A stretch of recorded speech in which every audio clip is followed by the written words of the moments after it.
minutes, désolé d'être un peu en retard ce soir. 670-9098, 1877-440-2464, c'est le numéro de téléphone pour nous joindre. Vous pouvez aussi nous contacter sur le live à radiox.com. Advenant le cas, il se passe quelque chose sur la route. Si vous voyez des radars, les radars à Régis, les radars mobiles, on a besoin d'argent à Québec. Live à radiox.com ou encore radar à radiox.com, ça fonctionne. Mon prochain invité, c'est un de nos chroniqueurs. Il est journaliste, chroniqueur, auteur, conférencier. Il a plein de belles qualités. Christian Page, salut! Salut Yannick, salut Mélissa. Salut! L'enquêteur du paranormal a passé une belle semaine? Oui, il a passé une belle semaine. Des grosses journées? Oh, des grosses journées. Je suis en plein tournage d'une nouvelle série qui prendra l'affiche à Historia cet automne, qui s'intitule L'enquêteur du paranormal. Alors, inutile de dire que ça fait des grosses journées, là, le tournage du matin au soir, comme ça, puis on est sur un agenda de tournage intensif. OK. Et la semaine prochaine, je me trompe pas, tu t'en vas aux États-Unis? Exactement, je serai toute la semaine aux États-Unis. Qu'est-ce que tu vas faire là? Oui, écoute, on va faire deux trucs, entre autres.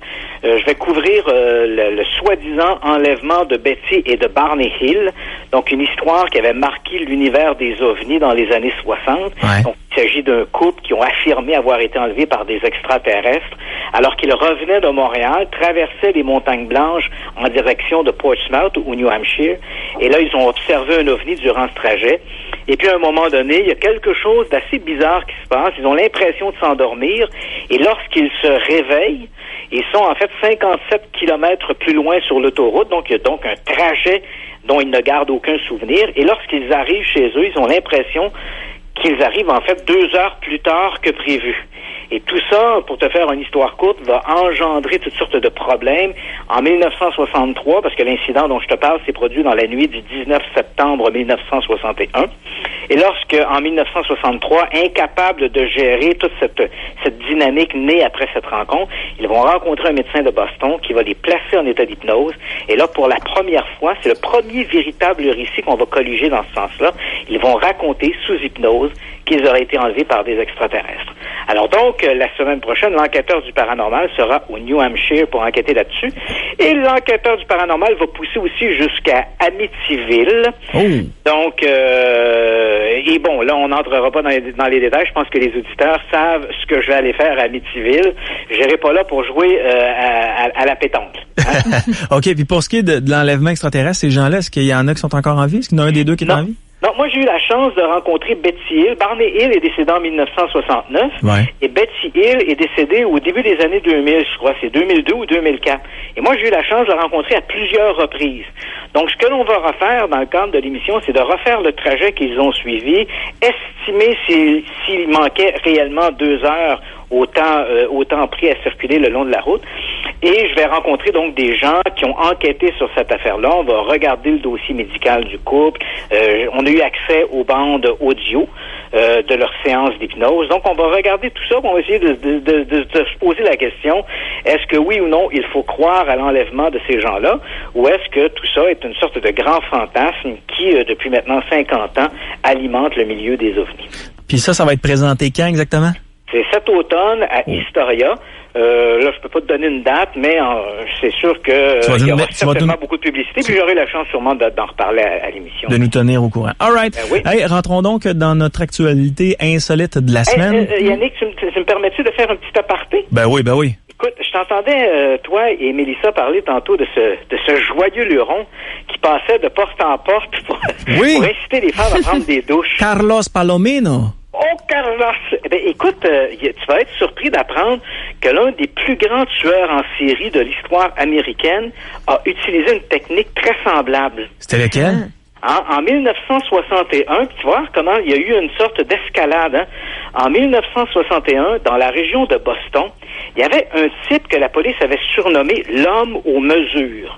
Donc, ce type-là, ce qu'il faisait, crois-le ou non, il regardait des femmes dans la rue, des femmes qui étaient jolies, là, il les approchait et disait à ces femmes-là, vous savez, moi, je travaille pour une agence de mannequins et je vous regardais, là, et vous avez tout le profil pour devenir mannequin international. Ben, crois-le ou non, ces femmes-là invitaient cet individu chez elles et là, lui sortait un galon à mesurer et là, prenait le mensuration. Et en utilisant cette technique, sans vraiment brusquer les dames, c'était pas vraiment des agressions sexuelles. ce type-là a réussi à avoir des relations sexuelles avec plus de 300 femmes en utilisant cette technique de l'homme aux mesures. Et là, éventuellement, une femme, je crois que c'est vraiment une histoire un peu cocasse. Ouais. Une des femmes, une de ses victimes, disons-le, de mannequins pas sélectionnés, comme elle attendait d'avoir un appel de l'agence de mannequins et qu'un appel qu'elle n'a jamais reçu, c'est elle qui est allée faire une plainte à la police. Et là, lorsqu'on a commencé à parler de ça dans les journaux, il y a plein d'autres femmes qui ont sorti de l'ombre en disant, moi aussi, j'étais accostée par cet homme aux mesures, etc. Et finalement, la police a arrêté le fameux individu en question, un type qui s'appelait Albert de Salvo. Donc, on l'arrête, et pour fausse représentation, on comprend bien, là, on parle pas de viol ou d'agression, là, mais simplement fausse représentation d'avoir abordé ces femmes-là en se faisant passer pour un représentant d'une agence de mannequins. Le type va être condamné à quelques mois de prison. Il va être libéré ensuite, et là, on a l'impression qu'il retombe dans l'oubli. Mais 2 ans après, en 1963, la ville de Boston est aux prises avec un des pires tueurs en série de son histoire, qu'on va surnommer l'étrangleur de Boston.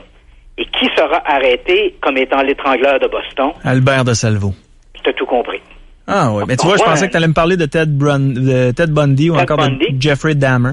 Ouais, non, c'était Albert de Salvo, dit l'étrangleur de Boston. Ah, ouais. Décédé d'ailleurs en 1960. Au début des années 70, il a été poignardé en prison parce qu'il était impliqué dans du trafic de narcotiques derrière les barreaux. Ah ouais. Donc, tu veux nous parler cette semaine de conspirationniste. Ben oui, écoute, c'est un article paru dans un magazine en ligne, le Broadly Magazine, et ça m'a très attiré cet article-là parce que ce qu'on y décrit, c'est quelque chose que je connais bien. Donc, je te mets un peu dans le bain. Il s'agit d'une Allemande de 35 ans, une dame qui s'appelle Stephanie Witcher, qui a donné une entrevue à un journaliste du Broadly, et elle raconte en fait sa descente aux enfers dans le milieu des conspirationnistes. Alors, je te mets un peu dans le contexte. La dame en question était pas intéressée par les théories du complot, là, rien de ça, jusqu'à ce qu'elle voit dans Internet un documentaire, en fait un documentaire orienté, comme on dit dans le milieu journalistique, où là on présentait les soi-disant incohérences dans les attentats du 11 septembre 2001. Donc, l'affaire des tours du World Trade Center, les avions, tout ça, le coup de Oussama Ben Laden. Ouais. Donc, elle regarde ça et on le sait, ces événements ont été très largement réutilisés par les théoriciens du complot pour dire, c'était un inside job, ce sont des Américains qui ont fait ça, il n'y a pas d'avion qui a frappé les tours, etc. Je pense qu'on a tout entendu les histoires. Mm-hmm. Donc, elle regarde ça et se dit, tiens, me semble que ça fait sens. Et là, elle va consulter des sites Internet, évidemment des sites Internet qui sont à la couleur des théories du complot. Et là, de plus en plus embrigadée là-dedans, elle va aller sur des blogs, des gens vont échanger avec elle. Et peu à peu, elle découvre en fait, elle le découvre pas, bien malgré elle est un peu endoctrinée là-dedans. Alors là, on l'amène sur d'autres sites qui parlent des chemtrails, qui parlent de à peu près toutes les histoires de complot. Et avec le temps, elle est peu à peu absorbée dans cette machine-là. Elle devient elle-même une conspirationniste de premier rang. Donc, peu à peu, elle va se mettre à dos ses amis, se mettre à dos sa famille. Et là, évidemment, ce qui se produit dans un cadre comme celui-là, c'est que les conspirationnistes se tiennent entre eux, se réunissent, ne parlent qu'entre eux, n'ont à peu près aucun contact avec l'extérieur. Et c'est ça qu'elle raconte dans cet article, qui est très intéressant parce qu'on voit que les conspirationnistes, on parle ici des purs et durs et militants, utilisent en fait les mêmes mécanismes que les mouvements sectaires. Donc, ces gens-là en arrivent à croire qu'ils sont imbus d'une sorte de mission extraordinaire et qu'ils doivent informer le monde. Ils sont également convaincus qu'ils détiennent une information privilégiée que le reste du monde ne sait pas. Donc, quand on regarde ça, tu as tout à fait l'impression d'être au même titre que les gourous des sectes. Les gens qui adhèrent à des sectes ont l'impression, en étant dans la secte, qu'ils bénéficient d'une information privilégiée parce qu'ils sont tout près du gourou, et bien sûr, le gourou leur dit que lui, il a une mission particulière, et là, ces gens-là acceptent de jouer, en fait, de devenir des soldats de cette mission. Donc, on a l'impression de voir un discours qui se radicalise comme ça, parce que les gens sont entre eux, ne parlent qu'entre eux de leur histoire, n'ont absolument aucun contact avec l'extérieur. C'est exactement le même mécanisme d'endoctrinement que tu retrouves, par exemple, avec les djihad. C'est donc, on le sait, les membres du judaïsme font un peu comme ça une représentation sur des pages web, Facebook, et attirent des jeunes dans leur rang. Et elle, ce qu'elle raconte, c'est que, en fait, on n'a pas besoin d'aller chercher vers les extrémistes de l'islam. Les théoriciens du complot utilisent exactement la même chose. Et elle dit que là, évidemment, elle a compris l'erreur parce que, bon, des gens lui ont fait comprendre, ils ont réussi à la convaincre d'aller consulter d'autres sources et dans lesquelles, évidemment, elle s'est vite rendu compte que les chemtrails, dont on a parlé d'ailleurs rapidement la semaine dernière, les chemtrails, le 11 septembre et tous ces trucs-là étaient de la foutaise. Et là, elle a viré sa veste de bord et elle a mis une page Facebook disponible dans laquelle elle raconte un peu tout ça et met en opposition les théories du complot avec des versions, disons, plus éduquées. Ben, crois-le ou non, elle a reçu des menaces, des intimidations et tout le reste, et c'est absolument aberrant. Et pourquoi je te parle de ça ce soir?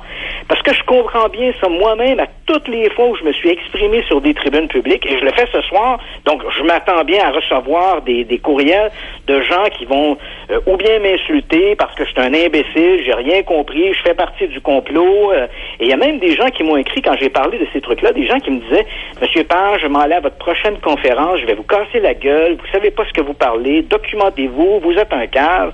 Et c'est épouvantable de voir comment, dans certains milieux, les théories du complot sont devenues un enjeu, je dirais, presque spirituel. C'est très émotif, ça devient presque spirituel. Mais j'imagine que les gens qui t'envoient des menaces comme ça t'ont jamais vu en personne, donc ils n'ont pas vu ta corpulence et la grosseur de tes mains, là. Non, c'est sûr. Voilà. Je veux dire, quand t'es face à un bonhomme de 5 pieds 6 qui pèse 125 livres tout mouillé, écoute, on recule. Moi, j'aurais dit c'est 54-300, faire peur au monde. Là.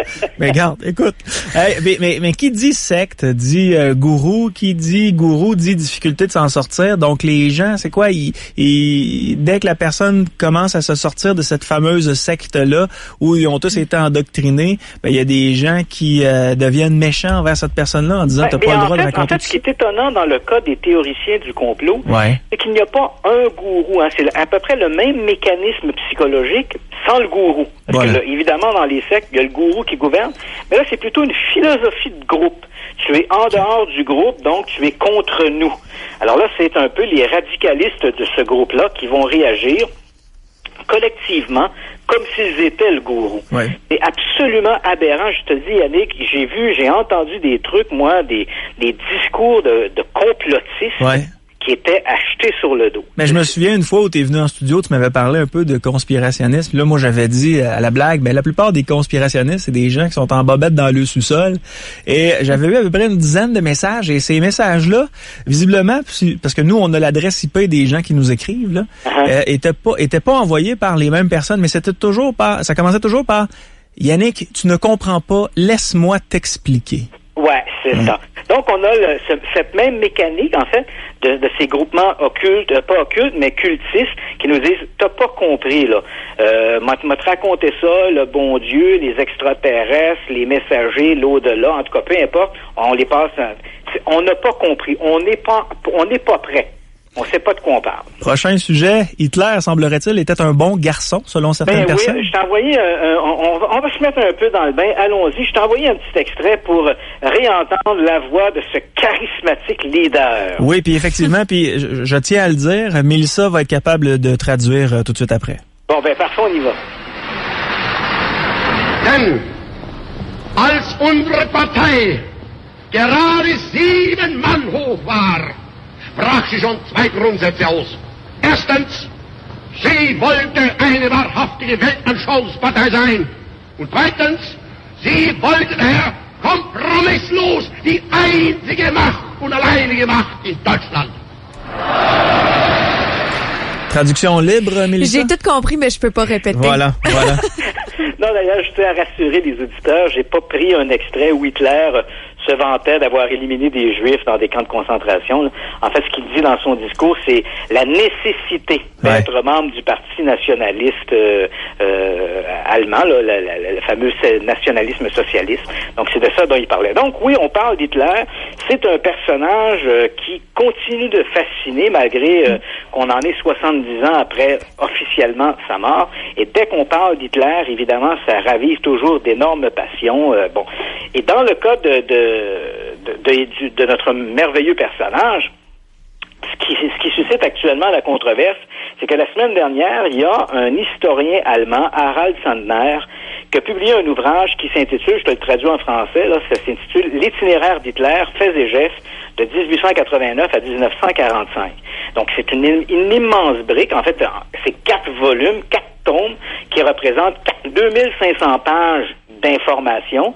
Sandner a mis 20 ans à se documenter sur la vie de Hitler, de sa naissance en 1889 à Branham am Inn, en Autriche, jusqu'au moment où il s'est suicidé au Führerbunker à Berlin, le 30 avril 1945. Et pourquoi cet ouvrage-là fait beaucoup de controverses depuis une semaine? C'est parce que l'auteur s'est beaucoup attardé à des traits de caractère d'Hitler qui le rendent presque sympathique. Oh.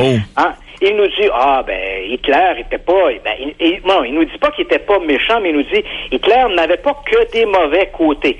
Il aimait, par exemple, la soupe au pain, qui était une spécialité de son pays. Il aimait les coupes de cheveux, il aimait les chiens, il aimait amener sa future Eva Braun au théâtre et à l'opéra. Bref, tu vois un peu le genre. On tente de l'humaniser. Voilà. Et ça déplaît énormément aux historiens qui, eux, disent on s'en fout qu'il aimait la soupe au pain, et on s'en fout qu'il aimait se faire couper les cheveux. Parce que ce n'est pas de cette manière-là qu'on veut se rappeler d'Hitler. Et quand je dis on veut se rappeler, on veut s'en rappeler en termes d'exemple à ne pas suivre. Hein? Ce type-là, quand même, il a pris le pouvoir en Allemagne en 1933, a amené finalement l'Allemagne dans une guerre mondiale, et à l'issue, on le sait, un terrible génocide, au moins 6 millions de Juifs, sans compter tous les déportés, tous les homosexuels, les gens de la Pologne. Bon, bref, ça a été un génocide incroyable. Et c'est ça que les historiens se posent comme question. Est-ce que le fait d'essayer de présenter d'Hitler des facettes sympathiques, est-ce qu'on n'est pas en train justement de minimiser son impact ou de rendre ses crimes plus acceptables en faisant de lui un individu, somme toute, assez banal? Et ça, les historiens se contestent énormément cette publication. J'avais vu une capsule sur YouTube, je pense que, puis c'est sous toute réserve, je pense qu'elle s'intitulait « Ici » et on parlait d'Hitler. Et Hitler s'est inscrit de façon volontaire à la Première Guerre mondiale. Oui, c'est absolument. Lui. Puis imagine-toi si on avait réussi à le descendre à la Première Guerre mondiale, possiblement qu'on n'aurait jamais eu la Deuxième Guerre mondiale. Absolument. Si Hitler avait été accepté aux Beaux-Arts, jamais on aurait connu Hitler. En fait, oui, effectivement, parce que ce que tu mentionnes, en fait, pas beaucoup de gens savent que c'était un passionné de peinture. Il faisait des aquarelles entre les deux guerres, notamment. Il avait suivi des cours de peinture. Il espérait faire son entrée aux Beaux-Arts. Il allait souvent d'ailleurs au musée de Vienne où il y a de très très belles peintures. Et là, il déambulait et regardait ces peintures-là, rêvant lui-même de devenir un grand peintre de renommée. Mais finalement, il s'est endoctriné dans des mouvements socialistes nationalistes allemands. Et puis, il y a eu un putsch, à un moment donné, il a tenté de renverser le gouvernement. C'est durant ce putsch-là, d'ailleurs, qu'il a été arrêté. Il a été envoyé en prison pendant quelques mois, et c'est durant ces quelques mois-là, on est ici là, en 1924-1925 de mémoire, et c'est durant ces mois d'internement qu'il a écrit Mein Kampf, traduit en français par Mon combat, qui est un peu l'ouvrage phare de Hitler, dans lequel il dit, si éventuellement je prenais le pouvoir, je ferais ceci, je ferais cela, on éliminerait les Juifs, on ferait, à peu près tout le reste. En fait, la philosophie du Troisième Reich est écrite noir sur blanc dans Mein Kampf, et ça, c'était pratiquement 10 ans avant que Hitler prenne le pouvoir. On parle maintenant d'exorcisme sauvage. Oui, écoute, ce soir, je sais pas pourquoi, on y va vers des nouvelles qui sont un petit peu sombres. C'est un procès actuellement qui se tient dans la région d'Ottawa. Et écoute, on a l'impression de se retrouver là dans un pays sous-développé du tiers-monde. Et non, ça se passe tout près de chez nous. C'est un ancien policier de la GRC qui est âgé de 44 ans et qui actuellement subit son procès pour des maltraitances envers son fils de 11 ans. Alors, je te place un peu dans le contexte. L'accusé, qui est d'origine libanaise, aurait torturé son fils, l'aurait menotté, affamé, l'aurait forcé à prendre des douches glaciales, il lui aurait même brûlé le pénis avec un briquet. Et là, crois-le ou non, l'accusé dit avoir commis tous ces méfaits parce qu'il croyait son fils possédé du démon. Et le type en question est arrivé à cette conclusion parce qu'il avait surpris son fils, âgé de 11 ans, en train d'embrasser une petite voisine et caresser la petite voisine. On parle ici d'une fillette de son âge, là. Il les a donc surpris en train de s'embrasser, là, derrière le hangar de la maison. Et là, le type est arrivé à la conclusion que son fils était possédé par le démon de la perversion. Et là, ben évidemment, il a appliqué la méthode forte, et avec tout ce que ça a entraîné de torture et de maltraitance. Le type, là, maintenant, on vient d'apprendre d'ailleurs que durant son procès, c'est un peu étonnant que des gens aient fermé les yeux là-dessus. Bon, d'abord, la mère était au courant des sévices que son mari faisait subir à leur fils. Elle sera d'ailleurs, là maintenant c'est le procès de son mari, mais après ça, elle-même sera accusée, elle est accusée, elle va avoir un procès pour non-assistance à personne en danger. Mais ce qui est encore plus étonnant, on apprend qu'à un moment donné, durant cette descente, le père en question aurait appelé son frère, qui lui était plutôt d'obédience catholique. Et on le sait, la religion catholique est plus ouverte à l'idée de la possession diabolique et l'exorcisme. Donc le type appelle son frère et lui dit, écoute, j'ai l'impression que mon fils est possédé du démon. Alors, est-ce que tu pourrais pas me trouver un exorciste pour qu'on puisse pratiquer un rituel? Et le frère de lui répondre, écoute, mon petit Jean-Paul, tu devrais te calmer le pompon, là, je pense que tu es en train de déraper. Mais malgré ce discours-là, le frère en question n'a rien fait et a laissé finalement son neveu continuer à subir les sévices qu'il a subis pendant des semaines. Et ce sont finalement les autorités scolaires qui ont prévenu les autorités, la police. Et lorsque le père a été arrêté et que l'enfant a été un peu sorti du cadre familial, on parle ici d'un petit bonhomme de 11 ans, ben écoute, crois-le ou non, l'enfant ne pesait plus que 23 kilos. Oh. C'est 50 livres, tu sais. Fait que là, bon, donc, le procès se poursuit toute cette semaine et là, ben, évidemment, j'imagine qu'on va avoir droit à d'autres histoires d'horreur, mais tu sais que chaque année, on appelle ça des exorcismes sauvages, hein? Des exorcismes qui sont comme ça, orchestrés ou ritualisés par des gens qui n'appartiennent à aucun corps religieux officiel. Si on parle des grandes religions institutionnalisées, on sait que la religion catholique a ses prêtres exorcistes et à l'occasion, de plus en plus fréquemment, malheureusement, même si on a l'impression que plus on évolue, plus le rituel d'exorcisme semble sortir tout droit du Moyen-Âge, mais néanmoins, c'est vrai que depuis quelques années, il y a une recrudescence au sein même de l'Église catholique des cas rapportés dits de possession diabolique et de rituels d'exorcisme. Mais ces rituels-là sont généralement des rituels autorisés par, disons, l'Église elle-même et autorisés également par l'évêque et on suit quand même un protocole. C'est-à-dire qu'avant que l'évêque, on parle toujours de la religion catholique ici, avant que l'évêque n'autorise un exorcisme, bien sûr, il va s'assurer que le sujet possédé ait été vu par des psychologues et des psychiatres. Bon, il y a toute une sorte de mécanisme. En dehors de ces rituels-là, il y a ce qu'on appelle des exorcismes sauvages, c'est-à-dire des gens qui, du jour au lendemain, décident de s'improviser exorcistes et là, décident comme ça de soumettre leurs enfants, des membres de la famille ou des membres d'une petite congrégation à des rituels d'exorcisme. Et crois-le ou non, Yannick, il y a plus d'une centaine de personnes chaque année qui meurent dans le cadre de rituels d'exorcisme comme ceux-là, des exorcismes sauvages. Et ces exorcismes sauvages dont je te parle, ce sont des exorcismes qui se produisent aussi bien à Montréal qu'à Québec, qu'à Londres, Paris ou Ottawa. C'est pas dans des lieux reculés au Rwanda ou au Mozambique ou dans des pays comme ça du tiers-monde. On parle bel et bien de rituels d'exorcisme qui sont pratiqués dans des grandes civilisations, dans les grandes sociétés occidentales. C'est tout à fait épouvantable de voir on continue à faire ça. Mais dans le cas de cet homme-là de 44 ans qui a maltraité son fils d'11 ans, on parle d'un ex-agent de la GRC, là, d'un homme qui était chargé de nous protéger. Là. Voilà, un homme non seulement chargé de nous protéger, mais dans lequel on avait toute confiance dans le jugement. Ouais. Et là, on apprend que ce type-là, s'est adonné à ce genre de dérapage avec son fils. Écoute, j'ai bien hâte de voir l'issue du procès pour voir quelle va être la défense de ses avocats.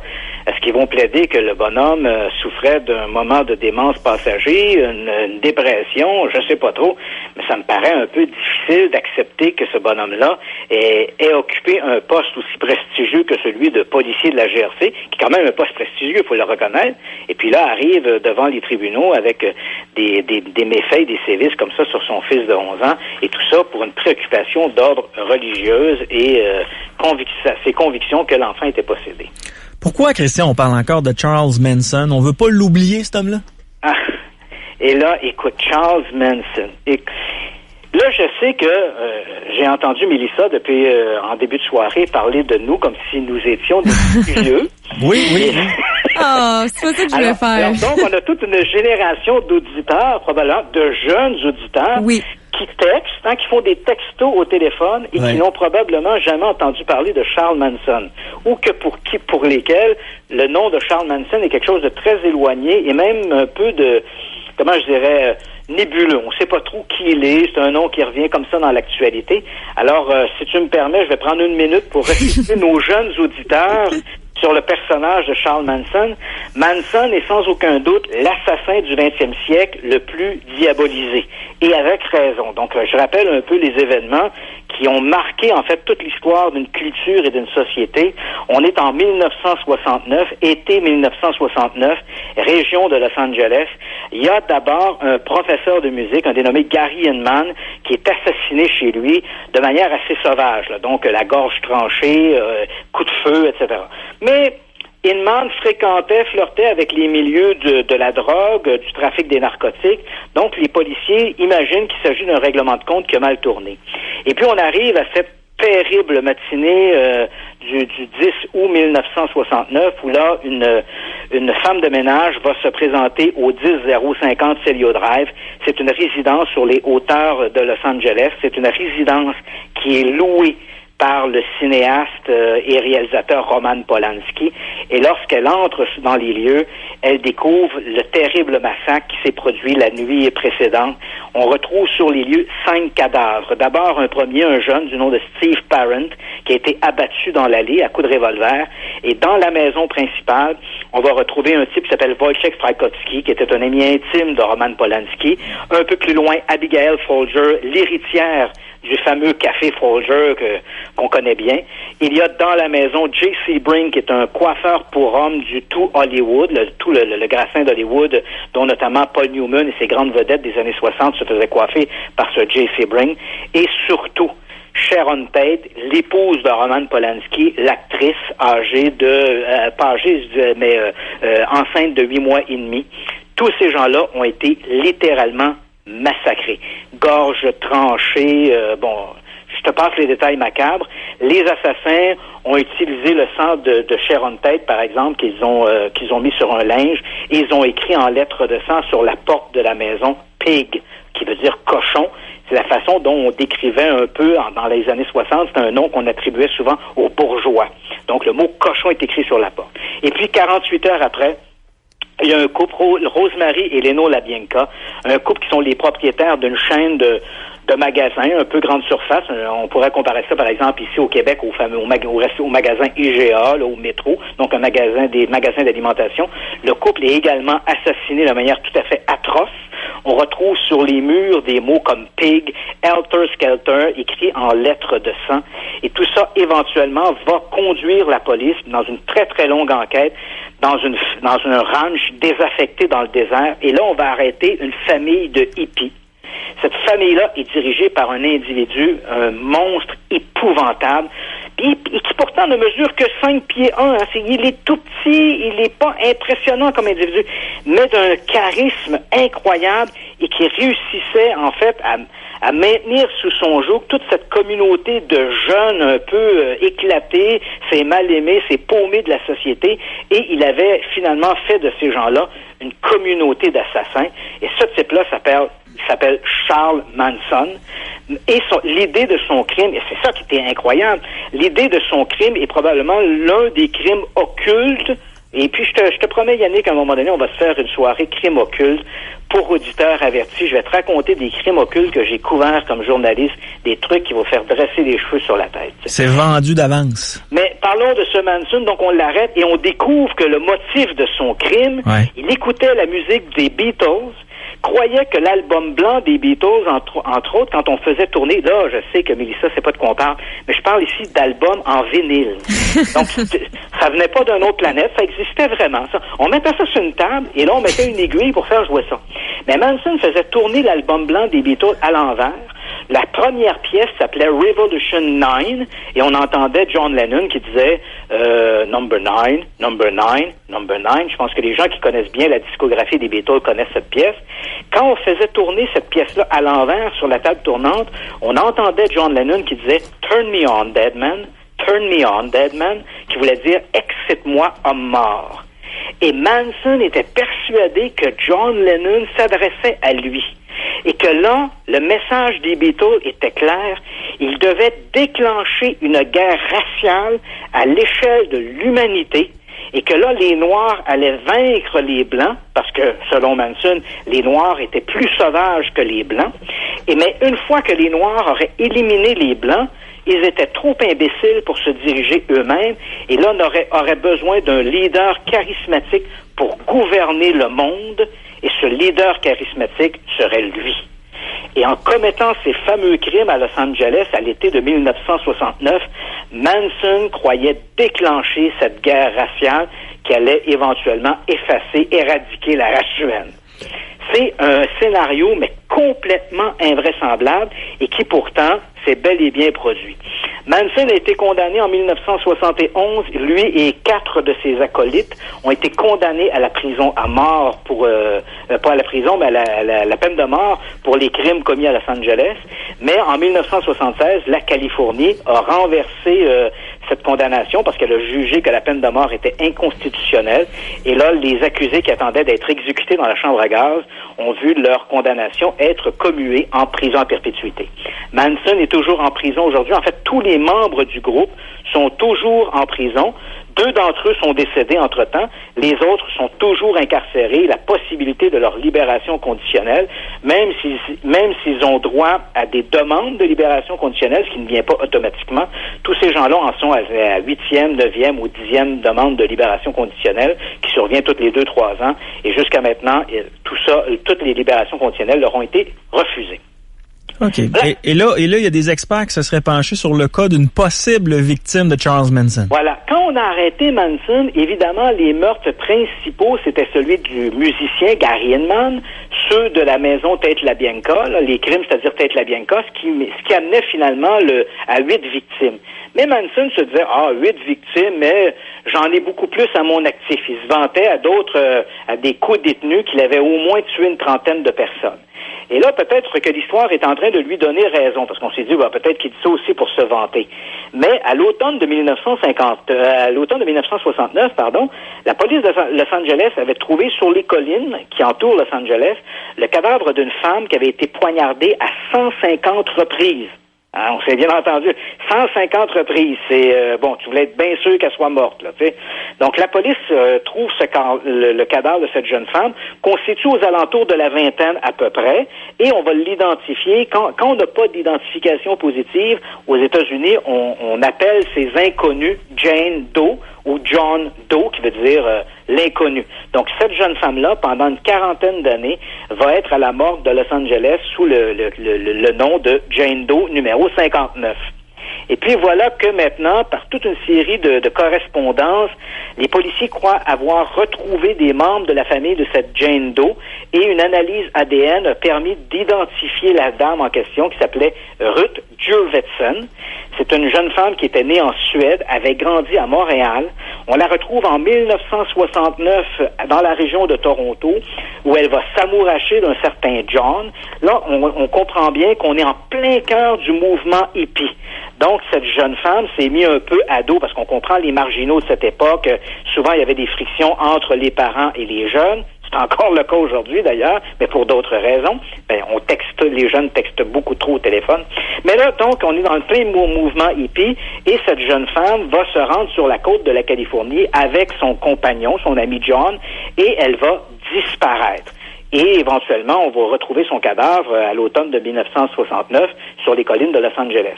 Et pourquoi on l'associe maintenant à Manson? C'est qu'à partir du moment où on a pu identifier la jeune femme, on a commencé à faire circuler ses photos. Et voilà qu'un ancien gardien de Spa Ranch, tu te rappelles tantôt quand je t'ai parlé de Manson, oui. Je t'ai dit, la famille Manson vivait dans une sorte de ranch abandonné. C'était en fait un ranch qui avait été construit comme décor de cinéma pour les westerns des années 50. Et puis le ranch avait été abandonné, les décors étaient restés en place, et Manson et sa famille, quand je dis famille, on s'entend, c'est les gens qui gravitaient autour de lui. C'est ces gens-là. Ouais, voilà. Donc, ces gens-là vivaient dans Spa Ranch. Et quand la photo a commencé à circuler, voilà qu'un ancien gardien de Spa Ranch, qui vivait sur place lorsque Manson et sa communauté y vivaient, est allé dire à la police, vous savez, cette jeune femme, elle me rappelle une certaine Sherry qui avait brièvement fréquenté la famille Manson en 1969. Alors, à partir de cette information, les policiers sont allés voir Manson, qui est toujours détenu, comme je l'ai mentionné, à la prison de Corcoran, la prison fédérale, et Manson, qui est âgé de 81 ans, mais qui apparaît, semble tout à fait lucide. D'ailleurs, je t'ai envoyé un petit clip audio, si tu as le temps, tu pourras le passer. On entend Manson qui ne semble pas avoir aucun remords pour ce qu'il a fait. Et donc voilà, on est allé voir Manson en cellule, et là Manson, âgé de 81 ans, regardez la photo, et il a simplement dit aux policiers, peut-être. Il a jamais voulu avouer que c'était lui. Non, c'est ça. Donc, il dit pas que oui, c'est des membres de sa famille qui ont assassiné cette jeune femme, mais il ne le nie pas non plus. Alors là, actuellement, la police est en train, bien sûr, d'enquêter là-dessus, essayer de retrouver d'autres membres de la famille Manson, parce que c'était quand même une assez grosse communauté. On parle d'une trentaine de personnes. Tous ces gens-là n'ont pas commis les fameux crimes de 1969.